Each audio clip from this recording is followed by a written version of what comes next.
Hello students, so today we are going to discuss about resistance to change. So at the end of today's lecture, these are the learning objectives that you should achieve. You should be in a position to explain the reasons for resistance to change as per Kotter and Schlesinger. Explain the approaches to overcome the resistance to change. So now we'll look at what are the resistance to change. So Kotter and Schlesinger are two scholars who have done a research on the resistance to change. So according to Kotter and Schlesinger, they have suggested that there are four main reasons why change is resisted. So they are namely self-interest, different assessment of the situation, low tolerance for change and inertia, misinformation and misunderstanding. So now we are going to look at in detail what each of these reasons really mean. Self-interest. So we know as human beings, we are very concerned about the self-interest. So self-interest is said to be one of the most powerful motivator. So suppose that if we want to achieve something, if we really feel that we need to achieve it, we would go for it no matter what. So self-interest is said to be a powerful motivator, arises from a perceived threat to job security, status, and financial position. So, if a particular individual, if a particular employee working in your company feels that this change is, if the particular employee perceived the particular change in the business that is going to happen as a perceived threat, they would not be willing to embrace the change. So there is a resistance coming for the change from self-interest. Understandable. Why would you want to lose something you believe to be valuable? So the employee that we are talking about may be valuing his or her job so much, so he or she would be thinking as to why would I lose something that is valuable for me by embracing this particular change. Individuals often place their own interest ahead of those of their organization. So rather than the benefit of the organization, rather than the uh, success of the organization, as individuals, as employees, they are very concerned about their own interest. So that is something ahead of those of their organization, particularly if they don't feel a strong loyalty to it, especially if the employee is not very much loyal towards the organization. They would be very much concerned about their own self-interest rather than the interest of the business organization. So that is what is meant by self-interest, one reason for the resistance to change as per Kotter and Schlesinger. And the second one is low tolerance and inertia. Many people suffer from inertia or reluctancy to change, preferring things to stay the way they are. So as human beings, we are very much scared of change. So we like the way they are. So we call it as inertia or the reluctancy to change. So this is another reason for the resistance to change. Many people need security, predictability and stability in their work. So if a change is going to be placed, there would be certain level of insecurity and uncertainty involved in the change. But as humans, the basic human nature is that we are very much reluctant to change. If there is low tolerance of change, perhaps arising from past experience, suppose that employee had been working in another organization few years back, and as a result of a change, as a result of an automation took place, that particular employee was fired or terminated. Since his particular process has been automated, the human involvement was no longer needed. So because of that past experience, the employee would feel bit scared if another change is going to undertake in the new organization. So there would be a resistance coming in order to change themselves. So that is the second reason, low tolerance and inertia. The third reason, as per Kotter and Schlesinger, is that different assessment of the situation. Here there is a disagreement about the need for change or what the change needs to be. So you have to be mindful that the self-interest that we earlier talked about is different from different assessment of the situation. So here the employee would be assessing the situation of the business organization rather than having look at their own personal life. So in the self-interest, it's basically about having the assessment with regards to themselves, whereas this reason is about having an assessment of the situation with regards to the organizational context. And some people may simply disagree with the change proposed, or they may feel they have better solution. So having especially the employees, those who are in the executive and above level, if they do an analysis of the change that is going to undertake in the business, and if they feel that this change is going to fail because of some reasons, they might feel reluctance to in order to embrace the particular change. So this is, as I told you before, this is different from self-interest, and the resistance here in the different assessment of the situation is basically based on the disagreement about what is best for the business. Okay, so uh, the last but not the least, as per the Kotter and Schlesinger, the last reasons that they have stated as the reluctancy or resistance to change as misinformation or misunderstanding. So I have in the previous lecture, I think it was the first lecture that we have done via online. So we have discussed to which extent this communication plays a critical role in the change. So there I have discussed if a misinformation or misunderstanding takes place, there would be a chaos happening with regards to change.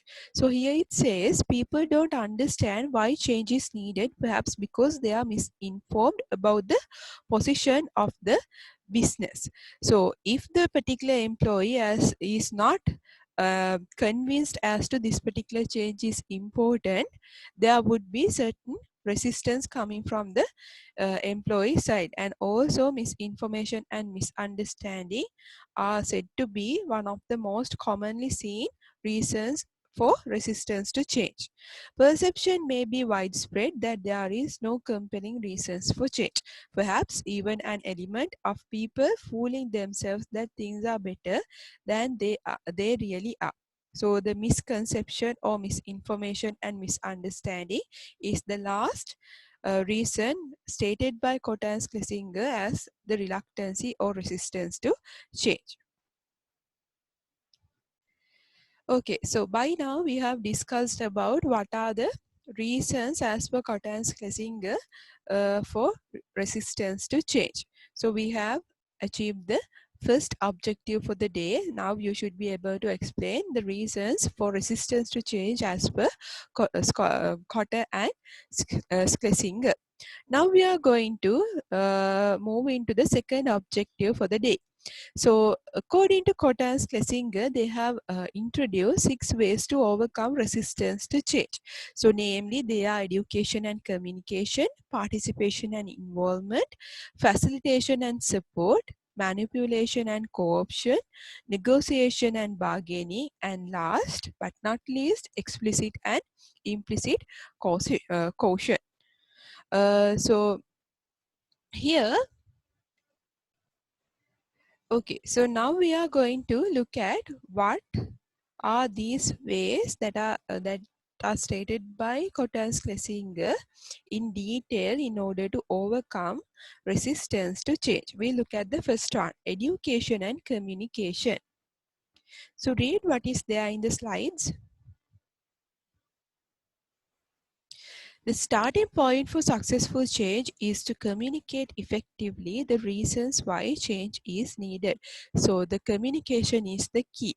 So first you have to communicate to maybe the change you have decided that okay, we are going to implement a particular change in the with respect to the with respect to a certain business process happening in the organization. Maybe you are going to automate it. So that particular decision is taken place in at the top management level. So you need to communicate it to the lower level or the operational level of the employees in order to so that they would also be having a certain idea as to this change is going to get is going to take place in their organization and during what time that change is going to be really implemented. Honest communication about the issues and the proposed actions helps people see the logic of change. So you should not hide the things from the employee. So they also have a right to see the uh, true picture as to what is really happening in their organization. So honest communication is a must. Effective education helps addresses misconception about the change, including misinformation or inaccuracies. So if when it comes to communication, it should not be a one-way communication. It's not only that top management is going to communicate as to this particular change is going to undertake in our business, but it has to be a two-way process, whereas you are going to ask from the employees whether they have any clarifications to be made. So likewise, it has to be a two-way communication. So this two-way communication would involve effective education. So if there is a particular clarification from the employee side, by having a training session or by having a meeting, having called a meeting, you can communicate to them that uh, communicate with them and you can clear their clarifications. And education and communication are unlikely to be successful in the short term. So this education and communication are not likely to be successful in the short term. So it has to be a long term thing, and they need to be delivered consistently and over a long period for maximum impact. So suppose that you are going to automate a particular process in your business organization that is currently happening via manpower. So uh, the communication should not be happening only at the initiation of the change, but it has to be there. The communication and the education is mandatory throughout the change process. So it has to be a long term and a consistent one. Okay.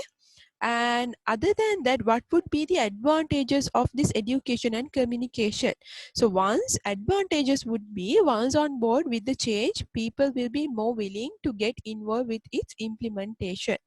So once the people are communicated, they would feel that, all right, we are also a part of this, so we are on board.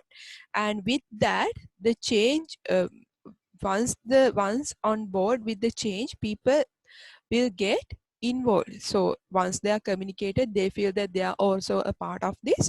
So they will willingly get involved in the change process. So what would be the disadvantages? So this particular education and communication, I told you, it has to be throughout the change process, not only at the initiation and not only at the end, but it has to be consistent and a long-term one. So it would be very time consuming, and especially when it comes to repeatedly communicate with every member of the organization is quite, it takes a lot of effort and time consuming. So that would be the disadvantages. Now we look at the second way that is available for you to overcome the resistance to change as per Kotter and Schlesinger. So the participation and involvement. Read what is there in the slide. Involvement in a change program can be effective way of bringing on board people who would be otherwise resist. So involvement in a change program can be effective way of bringing on board people who would be otherwise resist. So when you get the employees involved in the change process, that would be one way which enables you to uh, have the people who, there is a possibility of some set of employees working in your organization to be resistant with regards to this change. So the ideal strategy for you to use is that make them part of this particular change, make them a key part of this particular change so that they would be on board. Okay, effective participation often leads to commitment, not just compliance. So when it comes to effective participation, it's not only about being compliant, but also about the employees have to be committed towards this change. If that only we can be successful in the change implementation. A common issue in any change program is just how much involvement should be permitted. So one of the common issues in any change program that is undertaken in an organization would be as to how much involvement should be permitted. So we have to decide as to suppose that there are 20 employees in your organization. Suppose it's a small scale organization and there are 20 people working in your organization. So you as the top management or the keyboard members should decide as to from each of the employees what is the extent of commitment that is expected, and it has to be communicated to the employees. And delays and obstacles needs to be avoided. So there would be a lot of barriers and obstacles coming in your way when you are going to implement a particular change, but you should not merely stop by having when you encounter a particular obstacle, but you have to work as one team and you should avoid the particular obstacles. And so what would be the advantages of having participation and involvement? So with more input from more people, the quality of your change plan will improve. So it's more like the synergy. So it's not 1 plus 1 equals to 1 plus 1, we say it's equals to 3. So when you have input coming from several people, we can ensure about the quality of the change plan, and potential resistors to change will be brought into the plan. So the potential resistors, if there are potential resistors, they could be brought into the plan and you can have certain strategies to overcome those resistors. And what would be the disadvantages? So you have to be very careful that team members don't design an inappropriate change. So when you feel when you give an opportunity for the participation and involvement, you also have to be very careful as to your team members don't design an inappropriate change. So we know that the personalities of the employees would be very different. It's like five fingers in a hand, so they are very different from each other. So you have to be mindful and very careful that these employees working in your organization as to whether they are going to design an inappropriate change when you have given the freedom. Okay, so this can be again a time consuming thing.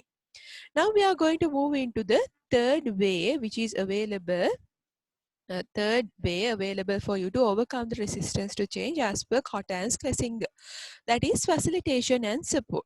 So read what is there in the slide. It says Kotter and Schlesinger identified what they call adjustment problems during change. So they are Kotter and Schlesinger has identified there are some things called adjustments problems you would encounter when there is a change happening. Some people will need support to help cope up with the change. So as I told you before, the employees would be different from each other. Their personalities would be different, and there would be some employees who would be looking for the support in order to cope up with the change, and it might include training, counseling and mentoring. So in order to support the such kind of people, strategies would involve you can have a training session, or else you can have a counseling session, or you can have one-to-one mentoring session, and just those are like attention to detail strategies from one employee to another. But also when we look at the bigger picture, you have to simply listen to the concerns of the people who gets affected due to the change. So that is very humane of you. So you need to always listen, because it's a change that is going to undertake, so they are going to be away from their comfort zone. So you have to listen to their concerns. So that is very important. If fear and anxiety is causing resistance to change, then facilitation and support is particularly important. So what are the advantages and disadvantages?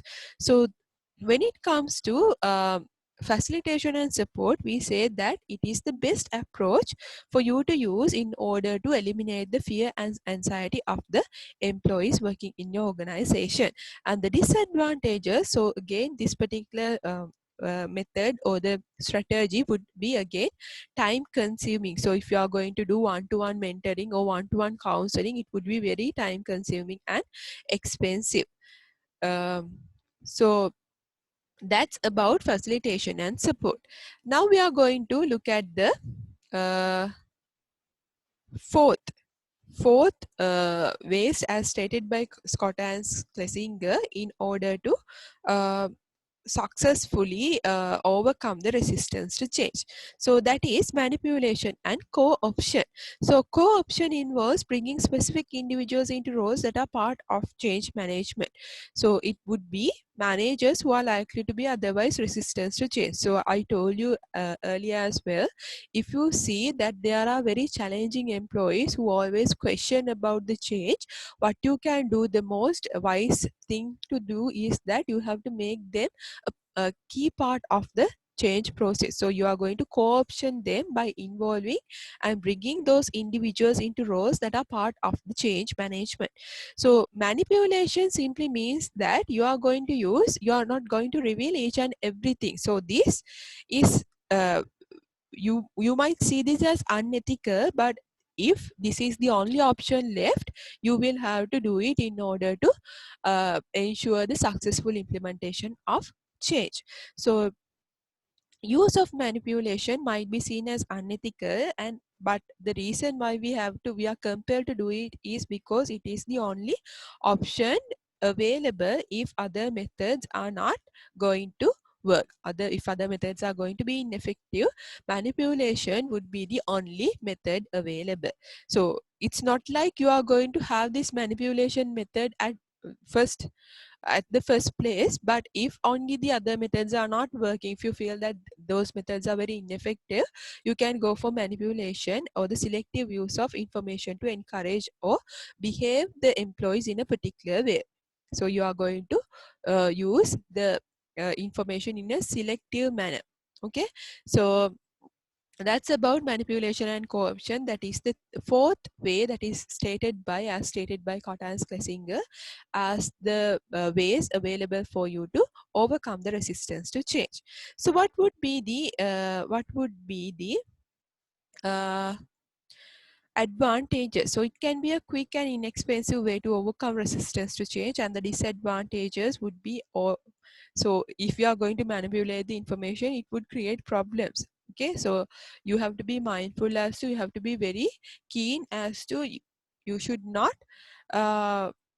you have to be always ready. If you are going to encounter a certain problem with regards to the manipulation of information, you always have to be ready as to why you have not revealed this particular information to your employee. So there would be a certain JCC employee association, so there would be problems coming, there would be questions coming from their side, so you have to be uh, equipped with the relevant evidences.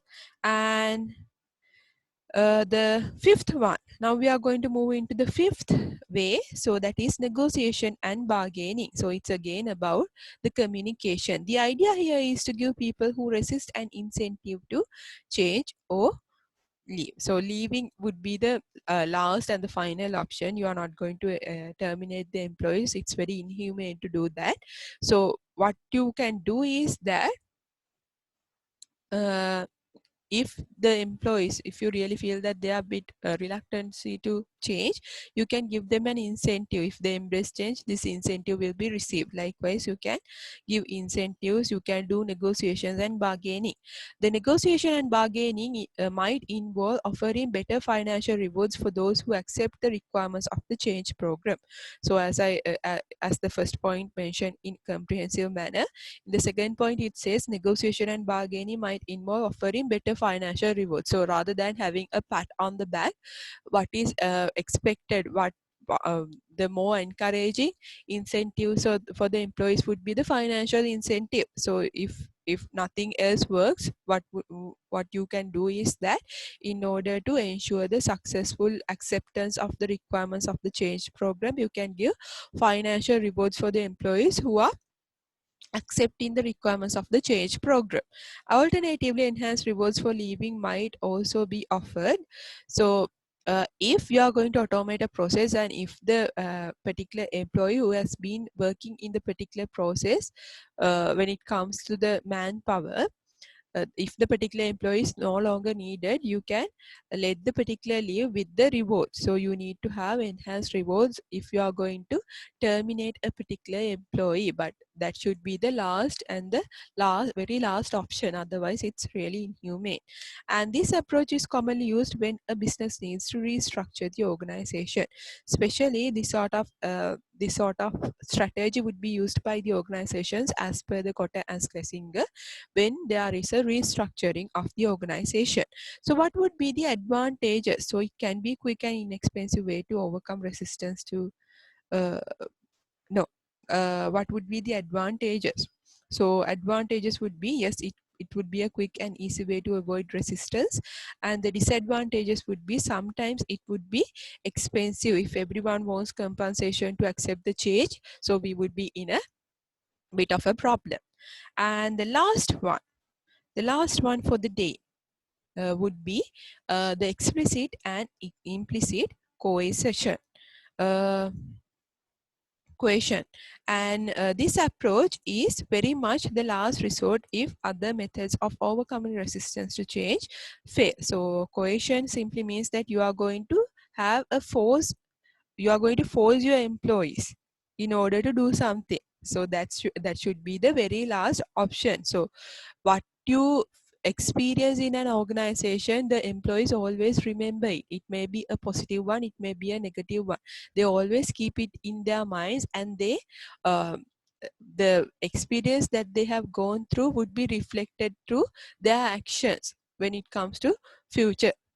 And so explicit coercion involves people being told exactly what the implication of resisting change will be. So um, so in explicit coercion, what you do is that you are going to tell the people what would be the implications if you are going to resist to the change. So implicit coercion involves suggesting the likely negative consequences of the business of failing to change without making explicit threats. So you are not going to make any threats, explicit threat.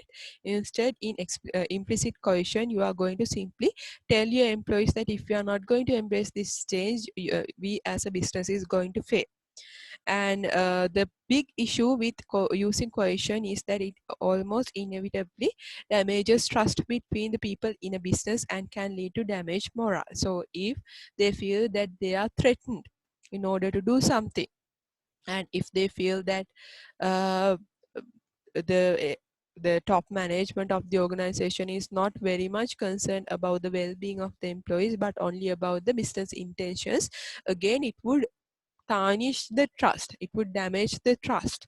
So by damaging the trust, it would ultimately lead to the damages in the morale of the employees. So you have to be mindful of this, and you have to keep in your mind this explicit coercion is the very last option that is available for you to overcome the resistance to change. So what would be the advantages?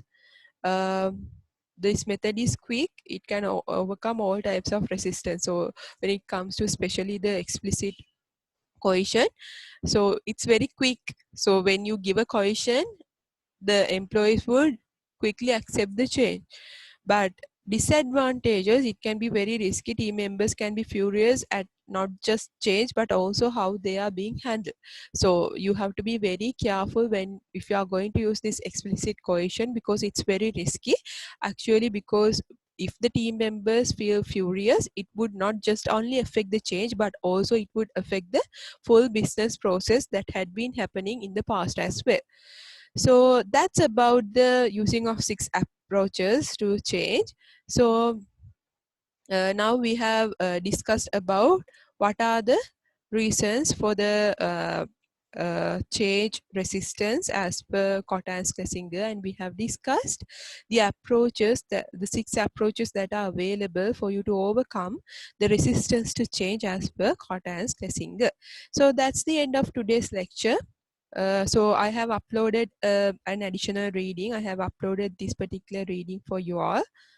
So let me share it with you. uh,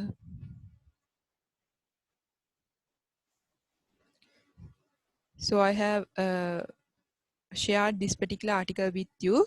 Please read it. So it's about what we have discussed today, so you can have an in-depth idea. All right. Okay. So until we meet next week, thank you and stay safe.